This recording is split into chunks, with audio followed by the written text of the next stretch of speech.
Well, good morning, everybody. It's Barb Katie here, and it is actually a beautiful, beautiful day today. Uh, it's been a while since the weather has cooperated and gifted us with such wonderful, wonderful weather to appreciate and enjoy.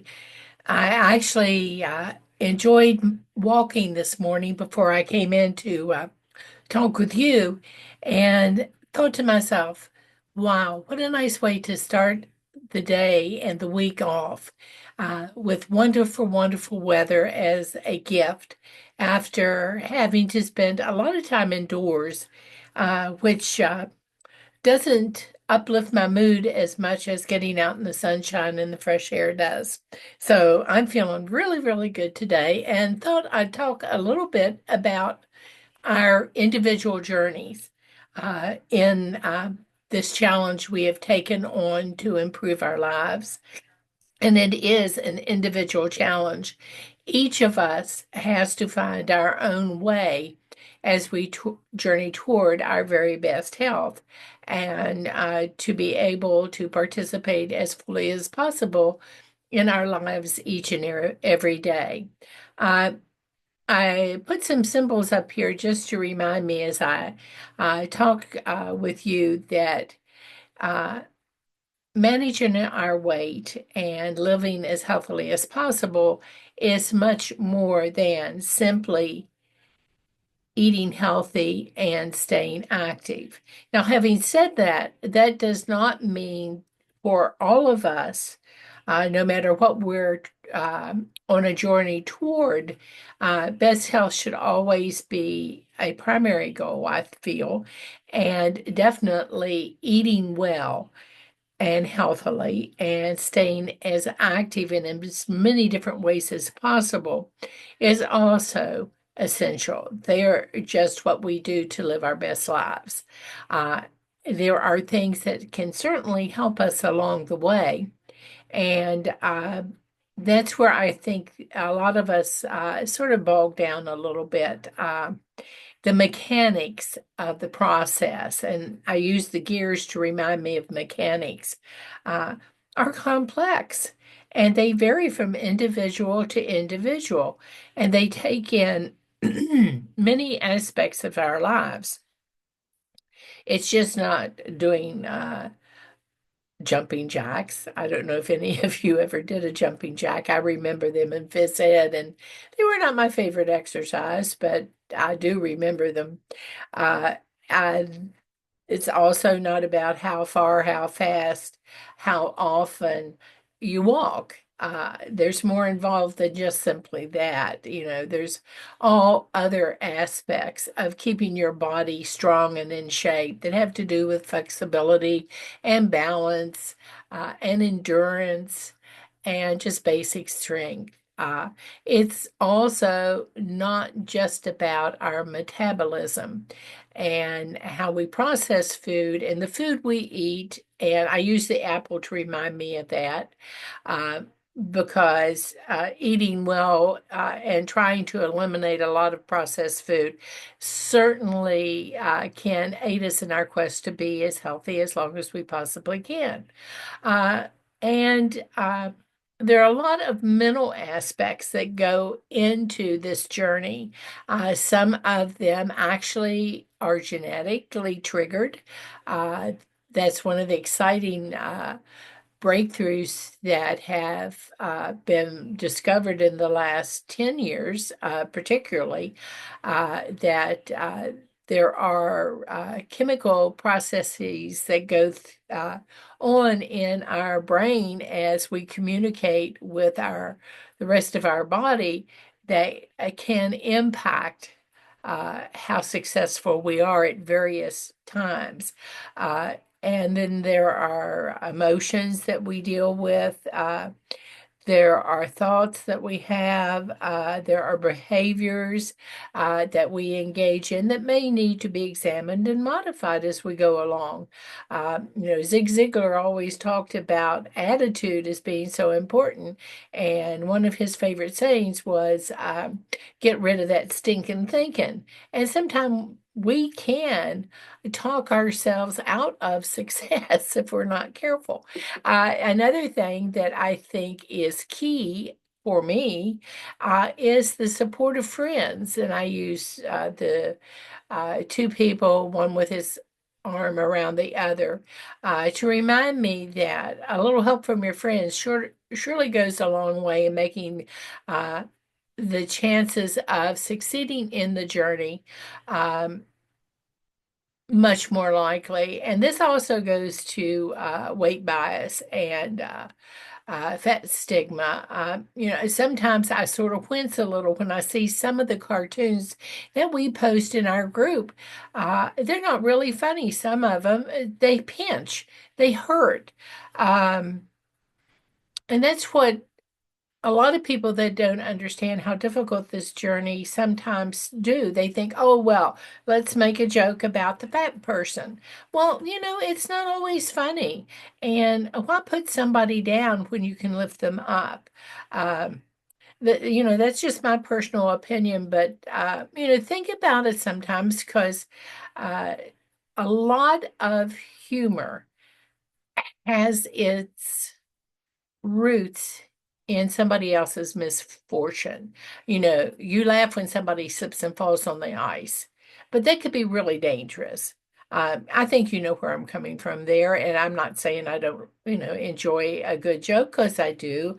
It's just sometimes I think we really need to look at it, especially when we poke fun at ourselves. I, if you would not say it to somebody else, why would you say it to yourself? Why would you beat yourself up that way? So those are just a few thoughts that I wanted to share with you that uh, I have thought about on my journey quite a few times.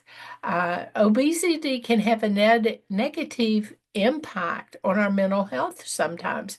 You know, the fat kid at school that gets bullied, that never gets picked to play in a game, that carries through life. Making fun of someone uh, because of a medical struggle that they're having is not helpful. And why would we ever want to do it to someone who is dealing with the same situation we're dealing? Um, Assessment of these factors is really important to when you're looking at the overall picture of our journey and what might derail us at any point in time. If somebody puts you down long enough, there's a tendency to want to give up. And we don't want that to happen. We want to stay strong and continue in a this very difficult journey. And the support of our friends is really, really important in that going in that direction. Um, the same thing when, people criticize you because you're reaching out for additional help that go beyond the things that all of us need to do, whether we deal with obesity or not, which is to eat as healthily as we can and stay as active as we can. Um, that definitely comes into play in the long-term process. Don't layer on other difficulties when a person is struggling. Instead, try to help lift them through the difficulties uh, and find a more effective path that will allow us to continue this journey that we're on. Um, and it's really important to be aware of this and the kind of support we give each other because we're all unique. And what you may have found in your journey works well for you really may not work well for somebody you're trying to help. And in that regard, I think we all could be better listeners instead of truth fact tellers. Just because I say this works for me doesn't mean it's going to work for everybody I encounter. And sometimes we forget that. It's the sort of attitude people have that, well, I did it. I don't know why you can't do it.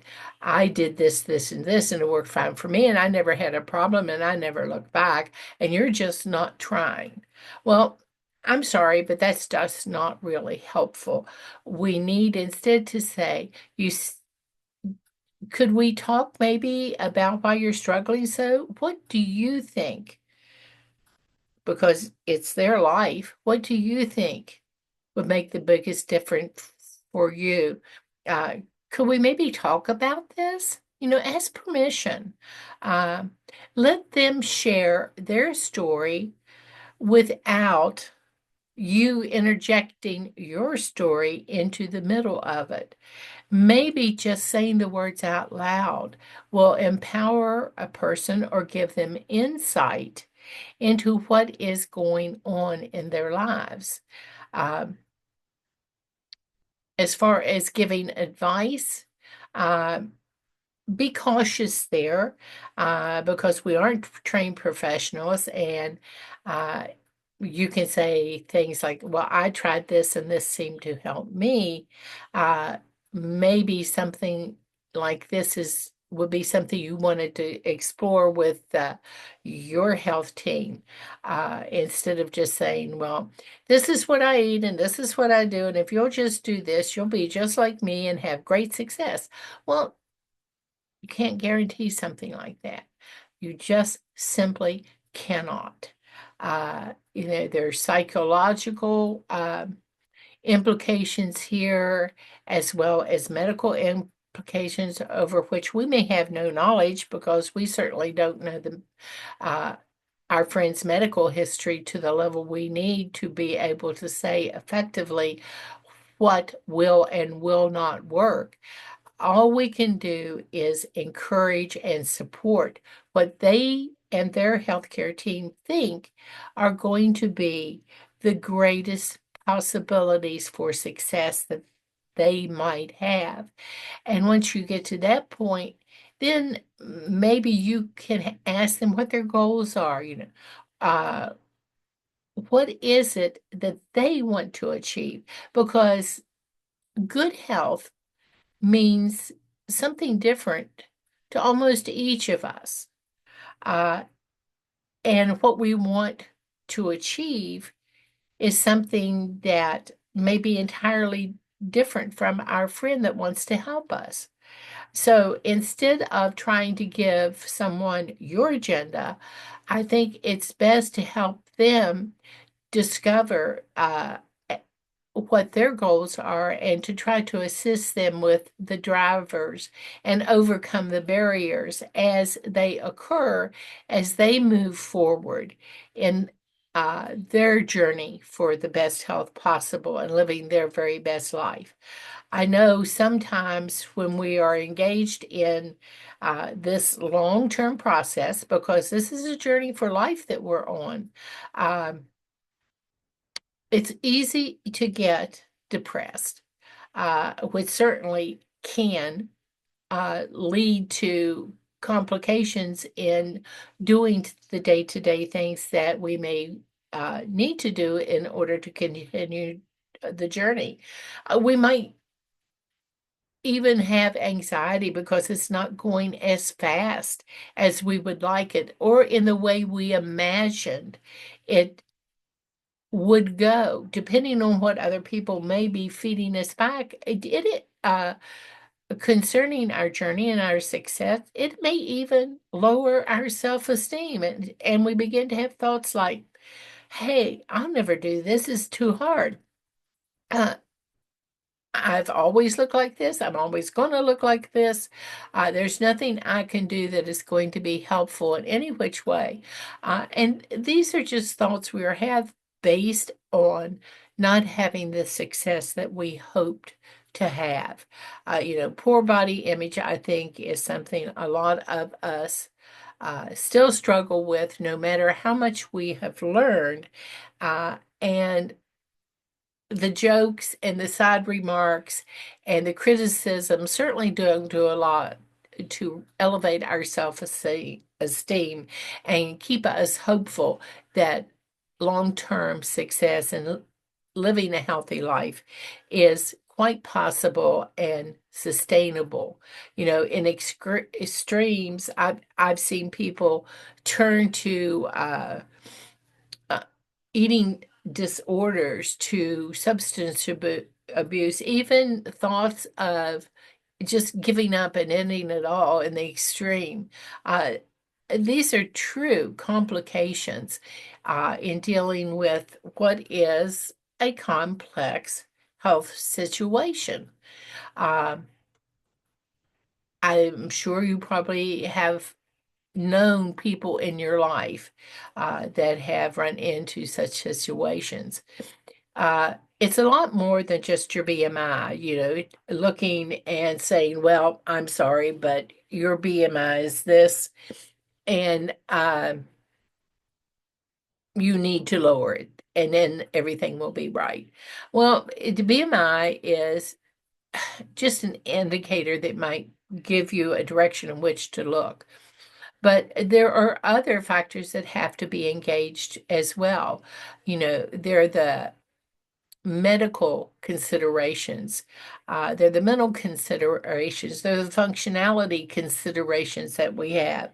You know, are we now beginning to see indicators of comorbidities? You know, is our diabetes affecting other organs?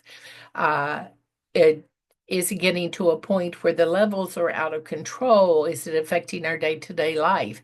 The same way with our thoughts and behaviors. Are they not impacting anything, or are they beginning to impact, or are they really impacting how we live our daily life? And then it comes to functionality.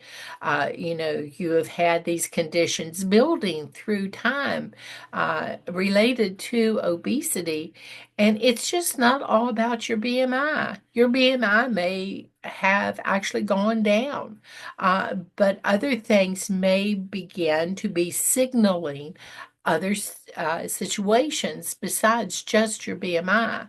So that's a consideration. And I know each year we get older, if we're real lucky, and what a gift it is to be given a brand new year to play with. And I think, you know, we need to look at long term. I sort of do a check in with my doctor and myself about these things, considering how I'm faring each year. And the years accumulate, and nobody lives forever, and time goes by, and things aren't just the way they used to be. But, you know, some of the things that I look at on my journey is am I becoming depressed? You know, obesity can impact depression. Uh, there's a higher risk of depression uh, and body image negativity when we don't seem to be able to make the progress we want in managing our weight. Uh, Sleep apnea is another condition that often uh, begins to show up as we get older and are still dealing with the issue. Liver disease is another potential comorbidity that some of us have to address because excess fat can build up around a person's liver, and this can cause damage and even lead ultimately to liver failure. Of course, there are other reasons for it, but these are just some of the things to look at because there may be impacts that we're not aware of. Gallbladder issues are another thing. Uh, Weakening kidneys, other complications like diabetes and high blood pressure can lead to kidney disease and is something to be addressed and watched. Rashes caused by skin fold overlap and irritation is something that we, you know, really think of, but in fact does happen. And that can even happen when there's a lot of weight loss and the excess skin begins to cause problems as it rubs against each other, and can be rashes developed in the folds of our skin, joint pain. Uh, Arthritis is uh, a reality for a lot of people, and excess weight can put strain on our joints, leading to pain and stiffness. You can't do all the things that you used to do when you were a kid, maybe. Um, Risk of stroke, that can go up too if your blood pressure is elevated, and that can be related to obesity. Uh, Increasing risk of a heart attack is another one. High blood pressure, high cholesterol, and elevated blood sugars can lead to hardening of the arteries and put a person at a greater risk of having an heart attack. Uh, I'm as I'm listing these, I'm thinking to myself how happy I am to be in such a wonderful support group uh, that helps me live the best life I possibly can and is concerned about me living that best life for as long as I can. Another thing to think about is GERD. It, this is a gastroesophageal reflux disease, weakening muscles and bones. They can deteriorate. Uh, Related to how much excess weight you're carrying. Uh, and this can put us at risk for being disabled and maybe having more frequent bone fractures. Uh, Cancer is another thing that has been making the headlines here lately, as the studies have been concluded that have had indicated the higher risk associated with so many types of cancer and obesity, including liver, kidney, colon, even pancreatic cancer, among many others. So for me in my journey, uh, I my goal is to live as long as possible in as good health as I possibly can, and to be grateful of the support I get, not only from my healthcare team, but particularly from those who support my journey, because it is a lifelong one. It's not a one and done thing. And I think that's what I hoped for when I first began my journey was, oh, okay, I'll do this, this, and this, and I'll lose my weight and I'll live happily ever after and not have to deal with it again.